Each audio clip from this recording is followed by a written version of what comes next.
प्रतिक्रिया काय?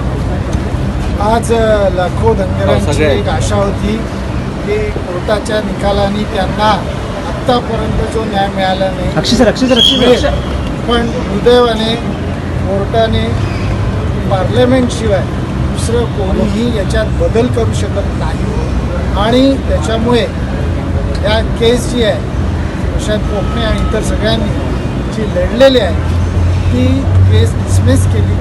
फार मोठं आमच्या धनगर समाजासाठी दुर्दैव आहे, पण अजूनही आम्ही हारणार नाही आणि आमचा राजकीय लढा हा चालू राहील.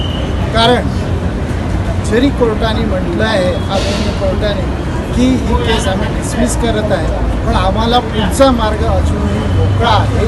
त्यांनी हे पार्लमेंटकडे पाठवावं असं जे म्हटलं आहे त्याचा आम्ही पाठपुरावा करू आणि आरक्षणाचा हा लढा चालू राहील.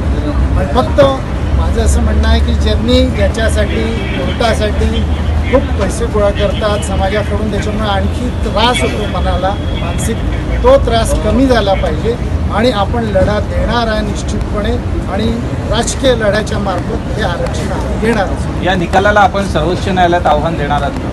निश्चितच सर्वोच्च न्यायालयात जाणारच आणि त्याच्यासोबत राजकीय लढा पण दुसरा. कारण कोर्टाने आदरणीय कोर्टाने डिसमिस करताना म्हटलं की याचे बदल करण्याची किंवा काहीही याच्यात बदल कॉमा वगैरे काही शब्द ॲडिशन करायचा असेल तर तो हक्क फक्त पार्लमेंटचा आहे. त्याच्यामुळे तो पण लढा लढत. राजकीय लढा तर सुरूच आहे, तुमची न्यायालयीन लढाई सुद्धा सुरू आहे, पण सध्या आपण राज्यात एकंदरीत आरक्षणाचा जो विषय पाहतोय, मनोज जरांगे पाटलांच्या वतीनं मराठा समाज खूप आक्रमक झालेला आहे, भुजबळांच्या नेतृत्वात ओबीसी समाज आक्रमक आहे, तर अशा प्रकारे सुद्धा काही सामाजिक लढा देण्याचा विचार आहे का धनगर समाजात? सामाजिक लढा आत्ताही चालू आहे. बुलढाण्यात 16 दिवस उपोषण झालेलं होतं, तसंच तिथे टॉवरवर चढलेले होते, मसवडमध्ये झालेलं होतं. सामाजिक लढाई सातत्याने चालू आहे, पण सरकारने पण यावेळेस धनगर हे काय असं जे सर्टिफिकेट मागितलं होतं ते पण दिलेलं होतं. मला असं वाटतं की सरकार पॉझिटिव्ह आहे आणि निश्चितपणे आम्हाला आमचं आरक्षण मिळेल.